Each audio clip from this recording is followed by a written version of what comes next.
बिस्मिल्लाहिर्रहमानिर्रहीम। अस्सलामु अलैकुम बच्चों, आज जो हमने टॉपिक पढ़ना है वो हमारे पास है explain the behaviour of AC through capacitor. तो इसके अंदर हम जो सबसे पहली बात हमने ये जो आपके पास सर्किट डायग्राम है इसको आप देख लें, थोड़ा सा आपने कंसीडरेशन करनी कुछ चीज़ों की, जिसके अंदर आपके पास एक लगा हुआ है यहाँ पर बल्ब और फिर यहाँ पर एसी सप्लाई और ये स्विच लगा हुआ है और ये आपके पास लगा हुआ है कैपेसिटर। तो आप ये देखें कि कैपेसिटर, ये जो एसी सप्लाई होता है हमारे पास, वो एक्चुअली हमारे पास ऐसे होता है। यानी हम क्या करते हैं कि एक अल्टरनेटिंग करंट इस तरह कंसीडर करते हैं। ये पॉजिटिव पीक होती है, इसको नेगेटिव पीक कहते हैं। तो पहले ये जो हमारे पास एसी है, ये पॉजिटिव पीक यहाँ से जाना शुरू होती है इस साइड पर और नेगेटिव होती है यहाँ से इस साइड पर।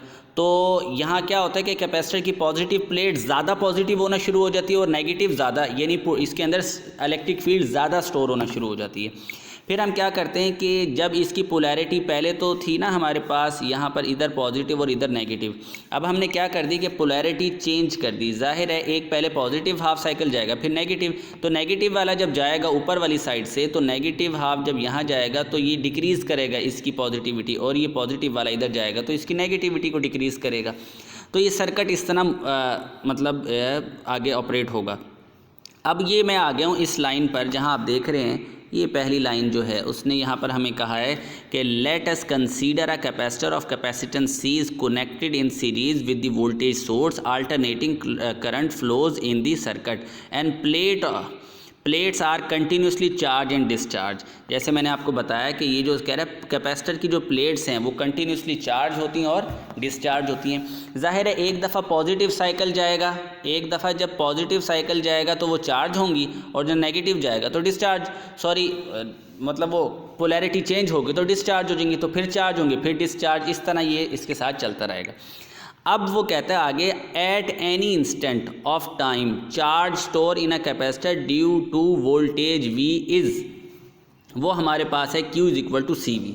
तो ये जो हमारे पास CV है, हम क्या कहते हैं कि ये हमारे पास फार्मूला है चार्ज का, और कैपेसिटर के अंदर भी हमने ये पढ़ा है। तो जो Q इज इक्वल टू हमारे पास CV है ये, तो V हमारे पास क्या होता है, V हमारे पास ये लिखा हुआ है V0 sin ओमेगा t। तो जब ये वैल्यू हम इधर पुट करेंगे तो वो फिर क्या बनेगा, Q is equal to CV0 बनेगा। तो अब आप गौर करें कि जब Q is equal to CV0 बनेगा तो Q एक्चुअली किसके बराबर है, Q हमारे पास है डेरिवेटिव के बराबर।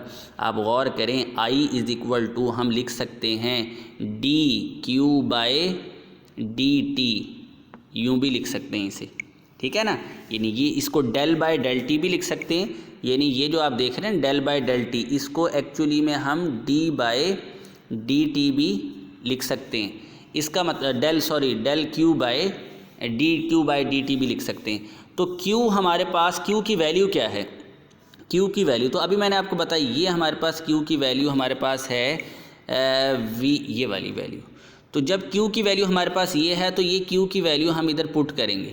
जब हमने Q की ये वैल्यू इधर पुट कर दी तो फिर जब इसका डेरिवेटिव लेंगे तो जाहिर है यहाँ पर फिर I जो करंट हमारे पास है उसमें हमारे पास क्या आंसर आएगा। देखो ये इसने डेरिवेटिव लास्ट वाली लाइन में यहाँ लिया हुआ है, ये गौर करें ज़रा, इधर इसने ये डेरिवेटिव लिया हुआ है। तो इसमें इसने क्या किया कि जब डेरिवेटिव लिया पहले Q की वैल्यू पुट की, जब Q की वैल्यू पुट कर दी तो वो आ गया CV आ गया, V की वैल्यू पुट की तो वो था V0 sin ओमेगा t, ये देखें। अच्छा, इसके बाद जब ये आ गया तो इसने क्या किया कि जो डेल बाय डेल टी जो है उसको अलग कर लिया, बाकी इक्वेशन वैसे लिख ली, और Q और V0 कांस्टेंट है इसको इसने बाहर निकाल लिया और डेरिवेटिव ले लिया इस साइन ओमेगा टी का। जब इसका डेरिवेटिव लिया तो फिर ये इसका डेरिवेटिव मैंने अभी आपको बताया, साइन का डेरिवेटिव बच्चों कॉज होता है, याद रखना आपने, याद रखेंगे। मैथ वाले तो जानते हैं, बायो वालों को नहीं पता होता, लेकिन आपने याद रखना है। डेरिवेटिव आपने पढ़ा नहीं है लेकिन मैथ वालों से ये बात समझ लेनी है आपने, क्योंकि इस पे पूरा चैप्टर पढ़ते हैं मैथ वाले। या मेरी इस बात को याद रखने, साइन का डेरिवेटिव कॉज होता है और जो साइन थीटा होता है उसमें हमारे पास एंगल भी है ना ओमेगा टी, इस ओमेगा टी का फिर डेरिवेटिव लेंगे तो वो हमारे पास ओमेगा आएगा।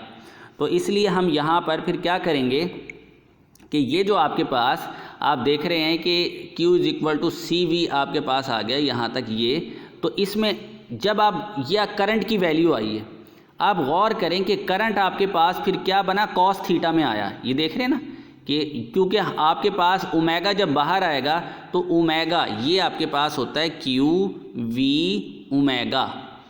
क्यू जो है ये आपके, ये जो वी है आपके पास ये वोल्टेज है, सी कैपेसिटेंस है, सी कैपेसिटेंस है, और ओमेगा आपके पास है एंगुलर फ्रिक्वेंसी है। तो अब आप क्या कहेंगे कि ये जो सी है ये आपके पास होता है कूलम बाय वोल्ट। सी आपके पास क्या होता है, कूलम बाय वोल्ट, और वोल्ट का तो यूनिट जाहिर है वोल्ट ही होगा, और जो ओमेगा है ये फ्रिक्वेंसी है तो इसका उलट होगा पर सेकंड, इसका उलट क्या होगा पर सेकंड। तो वोल्ट वोल्ट से क्या हो गया कैंसिल, तो ये आपके पास कूलम और पर सेकंड आपके पास होता है अम्पेयर। कूलम पर सेकंड आपके पास क्या होता है भाई, अम्पेयर होता है, और अम्पेयर किसका यूनिट है, करंट का है। तो इसकी जगह पे हम यहाँ पर फिर आई नॉट भी लिख सकते हैं, इसकी जगह पे क्या लिख सकते हैं, आई नॉट, ठीक है। तो अब आप देखें कि जो हमारे पास ये जो करंट है, करंट कॉस थीटा का रिलेशन से आता है, और जो हमारे पास वोल्टेज है वो हमारे पास साइन थीटा के रिलेशन से है। आप ख़ुद बताएं कि जब एक वेव डायग्राम हम बनाएंगे, ये वेव हमने बना दी, एक पैटर्न बनाया, वेव बनाते हैं, देखें जहाँ पे कॉस थीटा ये आप देख रहे हैं यहाँ पर भाई I is equal to I naught cos omega T, और V इज़ इक्वल टू ये आप देख रहे हैं V naught sine omega T है। जब हमने इसका रिलेशन देख लिया तो अब बताएं कि 0 डिग्री पर, यहाँ एट 0 डिग्री, यहाँ पर जब 0 पुट करेंगे तो V क्या आएगा, V साइन 0 0 होता है, और साइन 90 क्या होता है मैक्सिमम, तो V तो शुरू कहाँ से होगा, यहाँ से, ये V शुरू होगा ऐसे। लेकिन जब 0 डिग्री पुट करेंगे इधर करंट वाली वैल्यू में, करंट में कॉस थीटा है, कॉस थीटा में 0 पुट करें तो ये तो मैक्सिमम आता है, कॉस 0 90 डिग्री होता है, यहाँ होगा, और कॉस 90 डिग्री पुट करें तो मिनिमम होता है, यहाँ आएगा। इसका मतलब कॉस यहाँ से शुरू होगा, समझ गए बात। तो इसकी इस तरह की डायग्राम आपको नज़र आएगी, आप देखेंगे जब उसके अंदर बुक के अंदर देखेंगे, और साथ ही एक डॉटेड डायग्राम भी होगी, डॉटेड वाली जो है ये चार्ज को शो करेगी। अच्छा, इसके बाद अभी तो हमने पढ़ा है ये वाला जो सारा पोर्शन है जिसके अंदर हमने ये थोड़ी सी वैल्यूज़ पढ़ ली, और साथ ये हमने ये लिख लिया।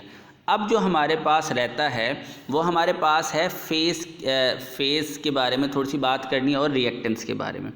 अब आप ये देखें कि आपके पास ये जो फेस है, ज़ाहिर है साइन मैंने आपको बताया आगे चल रहा है, तो हम कहेंगे कि साइन जो है वो लीड कर रहा है,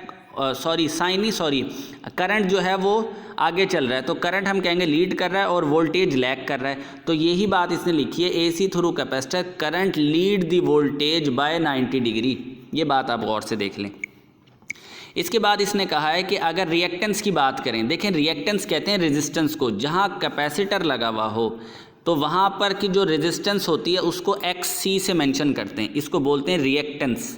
तो ये रिएक्टेंस आपने देखा यहाँ लिखी हुई है, ये रिएक्टेंस लिखी हुई, ये जिस तरह रेजिस्टेंस होता है R is equal to V by I, तो इसी तरह इसको रिएक्टेंस को भी लिख सकते हैं। तो ये रिएक्टेंस, फिर मैंने आपको बताया I जो है ये I किसके इक्वल होता है, अभी मैंने इसका यूनिट भी बताया था। I की वैल्यू ये देखें यहाँ पर इसने I की वैल्यू पुट कर दी, वो है CV ओमेगा।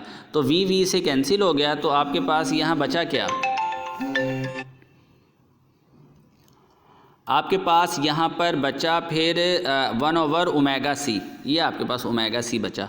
तो इसी तरह फिर आप क्या करेंगे कि ओमेगा की वैल्यू पुट करेंगे, वो आएगी 2 पाई, और ये डबल पाई गलत लिखा हुआ है, तो इसकी जगह आप लिख सकते हैं 1/2 पाई FC। तो ये हमारे पास इसका जो यूनिट होता है रिएक्टेंस का वो ओहम होता है। तो